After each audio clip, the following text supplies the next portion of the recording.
Hello, Blades, and what a result that was in the end. Some people might say there were times in that game where we didn't completely dominate, but I want to know your thoughts, having had time to step back a little bit from it at full time and think, was that the best performance since the World Cup in the league? I think Millwall probably in the Cup, one of the most complete performances since the World Cup. But where does this stack up? Where does this rank? Let me know in the comments. So let's get straight into it. We know that Sharp returned to replace McBurney whilst McAtee came in for Osborne. Fleck was back in the squad for the first time since November. He was on the bench. Koulibaly dropped down to the bench following his impressive cup performance against Wrexham. So same, of course, with the industrious Ben Osborne. Swansea, I thought, early on, had all the ball. And we know the way that Swansea play football. They keep possession. And for the first few minutes, they did. In fact, it wasn't until the 7th minute that Sheffield United started to string a few passes together of their own. I think despite that, the first real chance of the match, even though the Blades started to get it back from 7 minutes, actually fell to Swansea. It was Peru. 7 goals in his last 9 coming into this game. So he was definitely a danger man. And he shot. It was following a neat Cham pass, which was flicked into the box, and the number 17 Peru kind of half volley hooked his shot. His effort was good from the left-hand side. It was Atwes, who I thought made a decent save. And then it was kind of a game where United just came back into it, took that ball away from Swansea, had more of the ball ourselves, and we got the rewards. A goal on the 21st minute, and that man, Sander Berge, he's staying. At the moment, he isn't going anywhere with his 5th of the season. It all started with some wonderful skill from Bogle, quality shoulder control. How many times do you say that? And Dye picked it up after Bogle was trying to work it himself and cut it back. Could have been given as a foul, but Dye picked it up. Ref allowed play to go on. McAtee with the layoff on the edge of the area, and Sander picked out, I thought, the perfect place. It was perfect placement, the tightest corner of the goal where the keeper wouldn't be able to get a hand to it, and the big Norwegian had United 1-0 up. Arguably, at that point, certainly possession-wise, against the run of play. But like I said at the start, we knew that was going to be Swansea's game. And in a way, the model to break Swansea down and to beat Swansea is actually just to let them have the ball and then pick them off when they inevitably lose it at some point. Straight after, Fisher was called into action, the goalkeeper. A great shot from 37-year-old Billy Sharp, a wonderful Bogle run down the right. This was probably my favourite moment of the game, which wasn't a goal, because he did so well, Bogle, down that right-hand side, laid it into the box for Billy, who worked the shot, and a good save. Swansea players felt they should have had a free kick in the build-up from the tackle by Bogle that set the move up. Referee Matthew Donoghue having none of it. Very interested in your thoughts on the referee's performance today.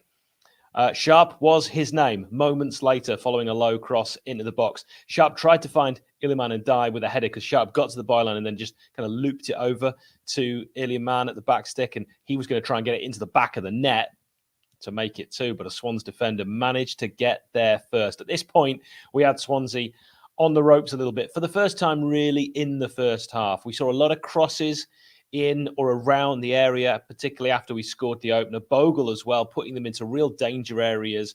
I think McBurney would have been watching on the bench against his old side, chomping at the bit, seeing the quality of delivery that was coming in.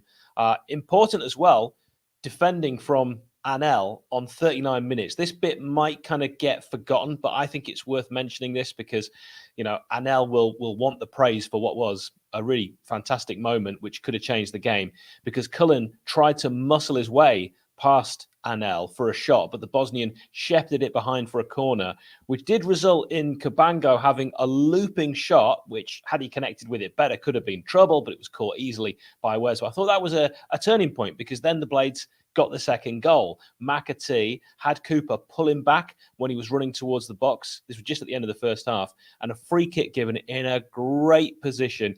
Norwood and Berger were over it, but it was always going to be Oliver Norwood. He's having that kind of season. It was taken by Norwood, and he hit the bar. He was so unlucky. It was just a fraction away from where he would have wanted it to be. And then as it fell, rifled in for 2-0 by Jack Robinson, obviously with his left foot, straight down the gut of the goal. He leathered it Absolute scenes, pandemonium. Big fan. If you watch this channel regularly, you'll know why I'm a big fan. Now, the crowd went crazy at this point, and it was then when I was able to find out what the attendance was. I think it was something like 27,800. I mean, that's not exact numbers, but that's what I heard at that time. And at the break, when I was looking at the stats, Swansea, as I'd suggested, had more possession. In fact, quite a lot more, just under 60%. As expected, though, both sides were contributing in that first half, but I thought the Blades was a thoroughly professional first half performance. Both sides had 7 shots, but the Blades more clinical, 3 on target in the first half. Swansea only 2. First half, good. Second half, to be honest, and maybe because we got a third goal, we'll look back on it with slightly rose-tinted glasses, but I didn't think the Blades were as good. McAtee, though, showing great awareness, great acceleration on the ball, lovely turn on 50 minutes to set up sharp in the box. He had his effort blocked. Norwood, I remember he was caught by Cullen on 52 quite late, and I thought at the time that could be nasty because after he passed the ball on the touchline by halfway, clatter. Luckily, he wasn't hurt. Can't afford to lose him this or indeed any stage of the season. I know we saw a little bit from Koulibaly, but it's such a small sample size, what we've seen from Ismaila Koulibaly, the Malian, that I couldn't say comfortably that Koulibaly could come in and replace Norwood if he got injured. We need to see more from Koulibaly. I've seen a few bits and pieces on my computer from when he was playing for Beershot. I know Ingrid Nick went and saw him against Lincoln and wasn't impressed. I was really impressed with him against Wrexham, but we've got to remember that was only against a team from the National League. So we need to see him, I think, getting more minutes in the Championship. And we didn't, in this game, get enough minutes from him to have any further idea.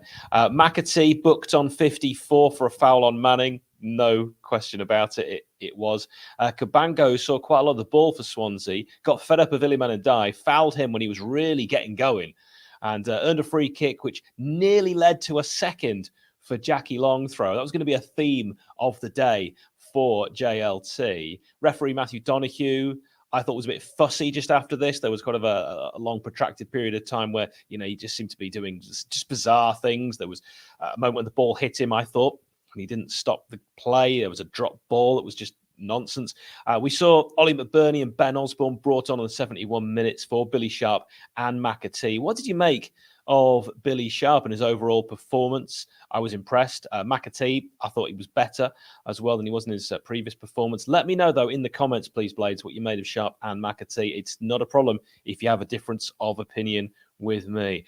Also, another one to consider, is Tommy Doyle's injury more serious than we're being led to believe? This isn't any in the know. He was just spotted limping around the technical area before the match. So, is he going to be fine? Is he just being careful with it? Is he going to be out for longer than we're being, kind of led to believe? I don't want him to be out.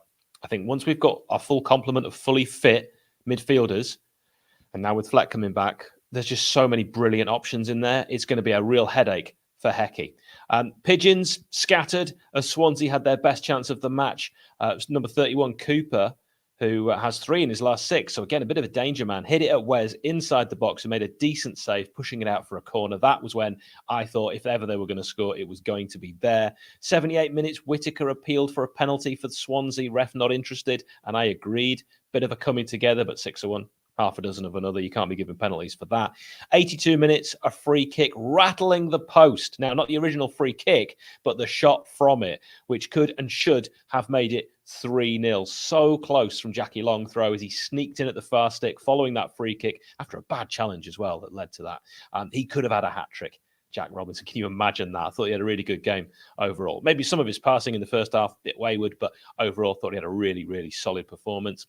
Corner from Oliver Norwood on 86, and John Egan heads it towards goal, and Fisher pulls off a great save. And then another save from Fisher following the next corner. Then a huge goal-mouth tussle. McBurney, obviously McBurney was in there. If McBurney even smells a goal-mouth tussle, he's in there. Jackie Longthrow was heavily involved in this, and I'll tell you why in a second. And Ndiaye was in there. Tough guy, actually, man. A lot of people look at him and think, well, maybe he's easy to knock off the ball. Absolutely no chance. He's been running with parachutes on his back since he was 6 years old. All right, Egan, all involved. It was after Jackie Longthrow had his shirt pulled, and then he was dragged to the ground. I mean, the shirt was almost completely off.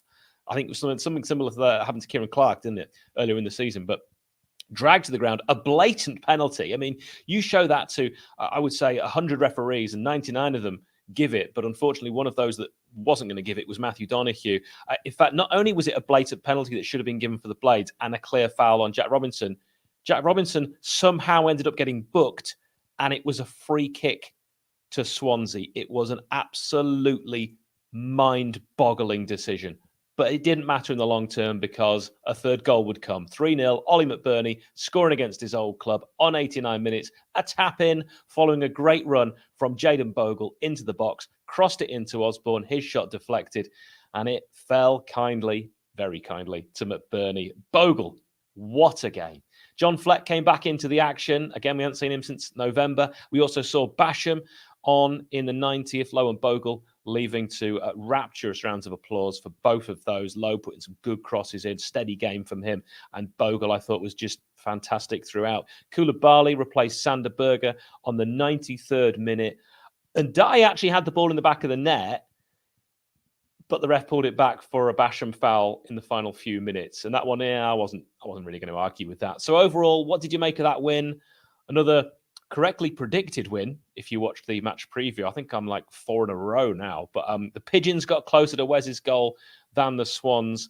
What about some of your comments? Let's go through them now as we look back on a great 3-0 victory. Vaughan saying Bogle was immense today. Absolutely was. Great result. Of course it was, but there's big games to come. The Blades go marching on, but this is the point. If we get a decent result on Wednesday against Middlesbrough, I don't know if I'm going this far. That's it for me. I think we've done it. I'm not going to say that, but fingers crossed for Wednesday. Absolutely, Stuart. Good name against Middlesbrough. Another 3 points, please. It would be huge to get 3 points against Middlesbrough. I wouldn't say it's done, but I'd say, the fat lady would certainly be taking some Lemsip and warming up the vocal cords. Dublin Blades, 7 more wins, and we're up. All the pressure on Borough midweek, who have to win to have a faint chance to catch us. The only team that can stop us is Sheffield United. What do you think of that? Anel, the man, 52 out of 66 available points when he started this season. Only 2 defeats when Anel has started games. Absolutely stats man. Adam, much better today. Yeah, I agree with this, Joe. A poor start, but we warmed up. We really did. Some really good interplay. I thought, this is funny. Not a clue. Yeah, that's the question, isn't it? Who was man of the match? Jackie Longthrow. Definitely a shout for that. Definitely deserved the win, Joel says. Thanks very much for supporting the channel as well, Joel. You can as well hit join if you want to be one of our fabulous members. We didn't have too many clear opportunities other than the goals. Shame Jackie Longthrow's late shot hit the post. So the standard of refereeing, we've asked you about Matthew Donoghue. What did you make of it? Ryan has made his thoughts very clear. It's just one of those where I think we wanted a good, strong refereeing performance after the Wrexham game. I don't think we really got that one. Joshua, watching from a bar in Tokyo while some random band are playing, so you weren't able to listen to the watch-along. Brilliant watch-along, lots of fun from the Red Half of Sheffield guys. Never write Billy Sharp off. Absolutely spot on. I have to say, and we're not going to correct grammar today. It's a 3-0 win. Thoroughly enjoyed the whole thing. Good. I'm really, really pleased about that. But yeah. Okay, dunno. I would say your name is where I am on this. I'm just not saying it yet. I've seen too many things in the past. We had a similar kind of season under Neil Warnock, and yes, we did get up, but boy, did we make it a bit ropey with Leeds and Watford at the end. Another shocking ref. 3 times he stopped play for injury, says Ian, when we had the ball, and every time the ref gave the ball to them. Mate, I stay out of the sun. The Sun and Hal don't agree. Poor ref, but we win. Same for both sides. I would say yes, but we saw in the Wrexham match that a referee can be slightly leaning more towards one side than the other. I don't think today he was. Today leaning more towards Swansea, as there were some decisions that were, I just think, bad for both teams. But I really appreciate all of you watching the match reaction. Thank you very much for your support. A brilliant win for the Blades. Whatever you're doing for the rest of your weekend, when we've got 3 points, it's always a little better. Each day, I enjoy more after a Sheffield United victory. Thanks. We'll see you again soon.